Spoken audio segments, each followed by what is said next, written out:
कभी कभी उसे खुद से घृणा होती। वो खुद को धिक्कारती, अपमानित करती, अपनी रूह को कोसती, लेकिन उसकी निर्लज रूह अप्रभावित ही रहती। उसने लोगों को कहते सुना था, दिमाग गलत भी करने को कह सकता है, पर रूह सद्मार्ग पर लाती है। लेकिन उसकी तो रूह ही कलुषित हो गई थी। लोगों के स्वस्थ माता पिता को देखकर उसे गुस्सा आता। सोचती कि जब उसके सिर से माता पिता का साया उठ गया, इनके पास ये सुख क्यों? जब किसी बेटे को माँ का ध्यान रखते देखती, उसी पल उस जगह को छोड़कर चली जाती। लोगों को अपने भाई बहन, बुआ, चाचा चाची, ताई ताऊ के साथ खुश देखती तो मन होता कि उसी क्षण धरती समाप्त हो जाए, सब कुछ खत्म। ना कोई सुखी परिवार दिखेगा और ना ही उसे खुद के अनाथ होने पर दर्द होगा। इन भावनाओं को अधिक बल तब मिलता जब उसके ओल्ड एज होम में कोई अपना जन्मदिन मनाने आता। उस दिन बढ़िया केक खाने को मिलता, खाना भी अच्छा होता, यहाँ तक कि बच्चे पैर छूकर बुजुर्गों का सम्मान भी करते। लेकिन उसका मन होता कि उन बच्चों को, उन परिवारों को धक्के मार कर वहां से बाहर निकाल दे। वो ऐसा सोचना नहीं चाहती थी, पर रूह ने कब किसकी सुनी है? वो तो चंचला ठहरी। तो क्या हुआ अगर सोशल सर्विस करने आए परिवार अपने साथ कैमरा लाना नहीं भूलते? अपने घरों से जिनकी तस्वीरें उतार ली गई हों, उनके लिए तो इन तस्वीरों का लिया जाना ही सुखद होता है। तो क्या हुआ अगर ये लोग इन तस्वीरों को अपने सोशल मीडिया पर डालकर बताते हैं कि जन्मदिन मनाने का सही तरीका क्या है? फिर खूब प्रशंसा बटोर कर अगले साल किसी अनाथालय का प्रोग्राम बना लेते हैं। आज के इस मॉडर्न जमाने में ऑर्फनेज और ओल्ड एज होम हैशटैग के लिए बहुत इस्तेमाल होते हैं। Hashtag birthday orphanage, hashtag celebrate at old age home. अब इतना इन्वेस्ट कर रहे हैं तो थोड़ा दिखावा तो बनता ही है। और फिर ओल्ड एज होम में पड़े उन व्यर्थ लोगों को एक दिन का अच्छा खाना भी तो मुफ्त में मिल रहा है, जिन्हें उनके परिवार ने कूड़े की तरह फेंक दिया। एक दिन के लिए ही सही, सम्मान तो मिलता है, भावना नहीं, मूल्य महत्व रखता है। जिंदगी से अधिक मृत्यु बिकती है। ओल्ड एज होम में रहना 45 वर्षीय सुनैना की मजबूरी नहीं थी, ये उसका निर्णय था।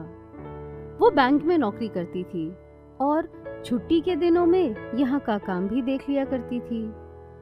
जीवन में हर रिश्ते से चले जाने के बाद अपने लिए उसने ये पहला शायद सही निर्णय लिया था। उसने रोक लिया जाना चाहा ही नहीं, और जो उसे रोक सकते थे उन्होंने उसे जाने दिया। इस ओल्ड एज होम की संचालिका उसकी बचपन की सहेली थी। जब मित्र ने हाथ बढ़ाया, सुनैना ने थाम लिया। अपनी हर छुट्टी के 4-5 घंटे वो यूं ही बालकनी में बैठकर सोचने के लिए रिजर्व रखती थी। अभी वो शायद कुछ और देर सोचती अगर पीछे से ओल्ड एज होम की केयर टेकर नम्रता की आवाज नहीं सुनाई पड़ती। सुनैना दीदी, आज अपना फेवरेट काम छोड़ो और बाहर चलो। सुनैना ने तुनकते हुए जवाब दिया, क्यों, आज ऐसा क्या है?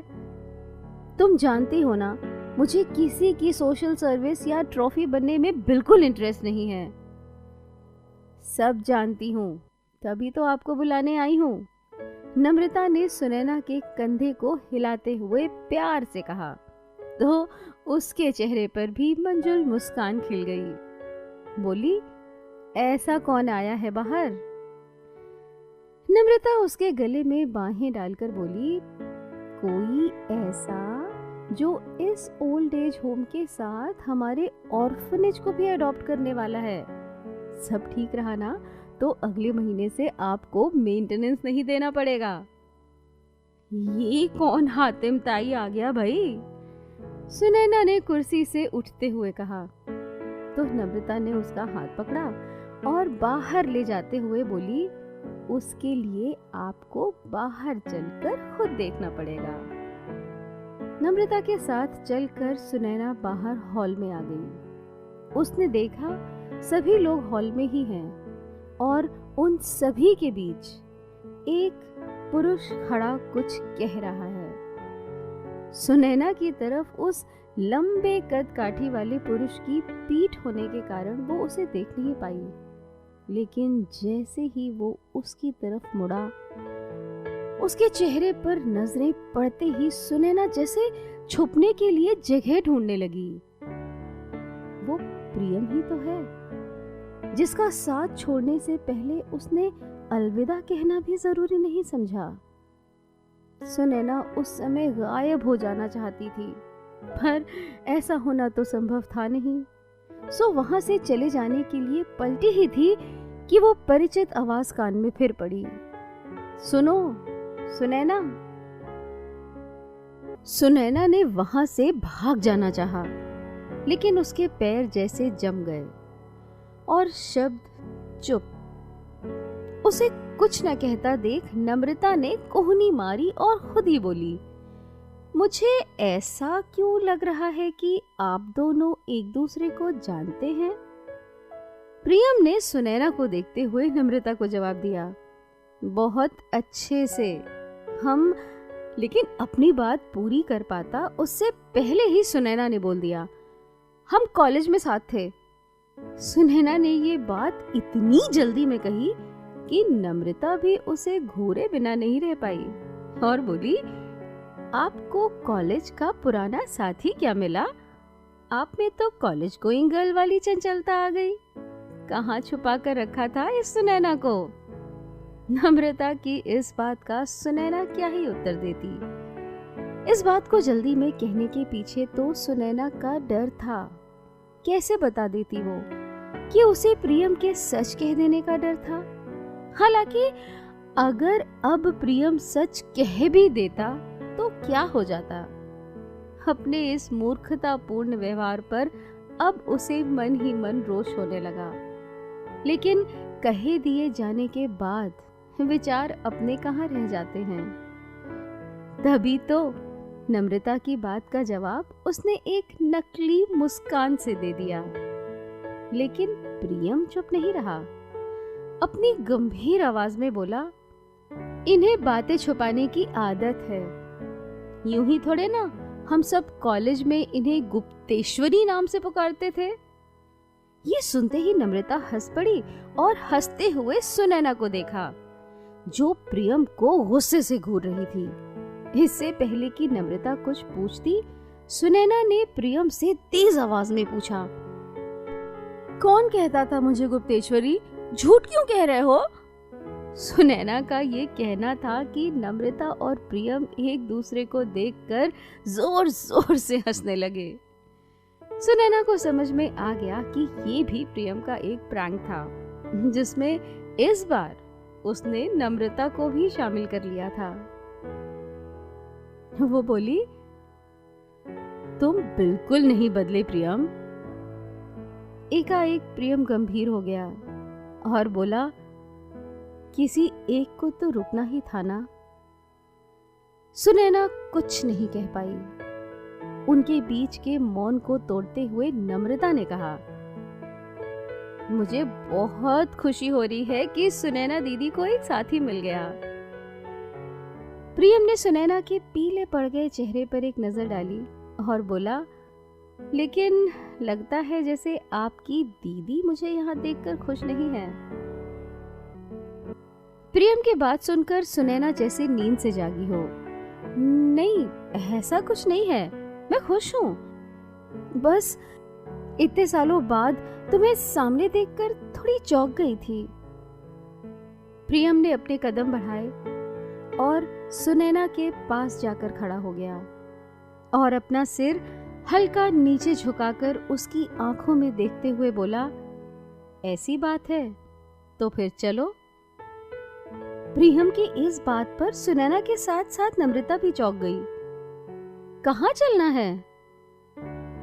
प्रियम की आंखों में शरारत तैर गई। बाइक राइड पर?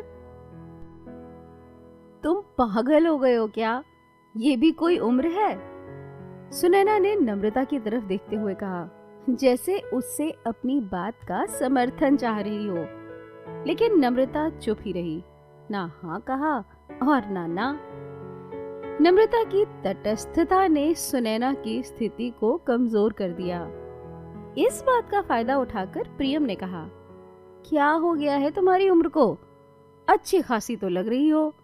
और अगर मेरे लिए परेशान हो तो याद दिला दूं कि मैं तुमसे पूरे 3 महीने 12 दिन छोटा हूँ। इस बार नम्रता के साथ साथ सुनैना भी चाहकर अपनी हंसी नहीं रोक पाई और हंसते हुए कहा, मुझे सब याद है, लेकिन क्या तुम सच में इस उम्र में बाइक चला पाओगे? मैडम जी, बाइक चलाने के लिए उम्र नहीं, फिटनेस चाहिए। और एक नजर मुझ पर डालिए तो सही, क्या मैं कहीं से भी आपको अनफिट नजर आ रहा हूँ? प्रियम ने अपने कंधे पर हाथ मारते हुए कहा। तब पहली बार सुनैना ने उसे ठीक से देखा। 6 फुट का प्रियम पहले बहुत दुबला पतला हुआ करता था। मजाक में सुनैना तो उसे कभी कभी कागज भी कह दिया करती थी। लेकिन आज उस दुबले पतले प्रियम की जगह एक कसरती बॉडी वाला हैंडसम और सफल बिजनेसमैन खड़ा था। वो कुछ देर और प्रियम को देख लेती, अगर नम्रता उसके कान में ना फुसफुसाती। आंखों से ही खा जाने का इरादा है क्या दीदी इस हैंडसम को? वैसे सोच लो, अगर तुम नहीं जाना चाहती तो मैं जाने के लिए रेडी हूँ। नम्रता की इस बात का जवाब सुनैना को धीरे से देना था, लेकिन उसे एहसास भी नहीं हुआ और वो तेज आवाज में बोल गई, अरे मैं जा रही हूँ ना, बस जरा कपड़े तो बदल लूं। प्रियम के चेहरे पर खुशी दौड़ गई। सुनैना बाइक पर बैठी और प्रियम बोला, let me take you to start, और बाइक आगे बढ़ा दी। शहर से कुछ दूर उसने एक छोटे से घर के सामने बाइक रोक दी। सुनैना को कुछ समझ नहीं आया तो उसने पूछ लिया, ये किसका घर है प्रियम, और हम यहाँ क्यों आए हैं? प्रियम मुस्कुराता हुआ बोला, तुम जानती हो, बस भूल गई हो, मैं याद दिलाऊंगा, मेरे साथ चलो सुनैना। और उसका हाथ पकड़ घर का गेट खोलकर अंदर चला गया। छोटा सा लॉन, हरी घास, एक किनारे अमरूद का पेड़, अनेक रंग के गुलाब खिले थे, जिनके बीच खड़ी थी बस 2 रजनीगंधा। रजनीगंधा पर नजर पड़ते ही सुनैना चलते चलते रुक गई। प्रियम की आंखों में उतरकर बोली, तुम मुझे छू लो, इतने पास चाहे कभी ना आना, लेकिन तुम मन को ना पढ़ सको, इतने दूर कभी भी ना जाना। तो तुम्हें याद आ गया सुनैना? मुझे तो याद आ गया, लेकिन इसे तुम कभी भूले ही नहीं। सुनैना बोली, भूलने की बात याद के चले जाने के बाद होती है, और तुम मेरी याद में नहीं, मुझ में रहती हो। प्रियम बोला, अब अंदर चलो। इतना बोलकर प्रियम ने घर का दरवाजा खोल दिया। पिछले कुछ सालों से ये घर तुम्हारा इंतजार कर रहा है। आज जब तुम्हारे आने से पहले तुम्हारे आने की खबर आई तो चलकर देखो तो दीवारें कहीं रो तो नहीं रही। सुनैना ने प्रियम को आश्चर्य से देखा और बोली, क्या तुम पहले से जान गए थे कि मैं ओल्ड एज होम में हूं? तुम 30 साल पहले मुझे छोड़कर गई थी। मैंने 15 साल पहले इस घर को बनाया और तब से तुम्हें तलाश रहा हूं। मुझे 2 साल पहले तुम्हारे पति की मृत्यु की जानकारी हुई थी। ये भी पता चला था कि तुम दिल्ली में हो। जब वहां पहुंचा तो पता चला तुमने दिल्ली छोड़ दी है। लेकिन मैंने तुम्हें खोजना नहीं छोड़ा। 1 हफ्ते पहले मुझे तुम्हारे उस ओल्ड एज होम में होने का पता चला। सुनैना प्रियम के करीब आई और बिना झिझक उसके चेहरे को अपने हाथों में थामकर बोली, तुम मेरे साथ इतने नॉर्मल क्यों हो? तुम्हें तो मुझसे नफरत करनी चाहिए। प्रेम में एक अलविदा कहना तो बनता है ना। मैंने तो तुमसे वो हक भी छीन लिया। प्रियम ने सुनैना के हाथों को चूमकर कहा, तुम्हारे जाने का और जाकर ना आने का दर्द बहुत है, लेकिन नफरत, अगर मेरी आंखें तुम्हारी विवशता नहीं पढ़ पाती तब भी शायद नहीं करती। सुनैना की आंखें प्रियम से हट ही नहीं रही थीं। उसके होठ कुछ कहने के लिए ऐसे हिले मानो बड़ी मुश्किल से खुल रहे हों। लेकिन तुम्हारा क्या? तुम्हारी जिंदगी तो अधूरी ही रही। सुनैना बोली। प्रियम बोला, क्या तुम्हारी जिंदगी पूरी हो गई? प्रियम के इस सवाल पर सुनैना ने अपना सिर झुका लिया और जब उठाया उसकी आंखों में दर्द का एक सैलाब आकर जा चुका था।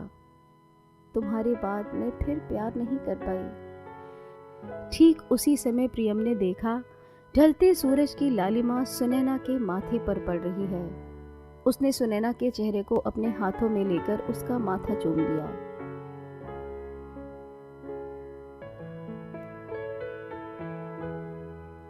मैं हूं आरजे तनु और ये थी मेरी आज की कहानी चल कहीं दूर चलें। आपको कैसी लगी हमें कमेंट करके ज़रूर बताइएगा और ऐसी ही और प्यार भरी कहानियों को सुनते रहने के लिए सब्सक्राइब कीजिए मेरा YouTube channel love stories by RJ Tanu.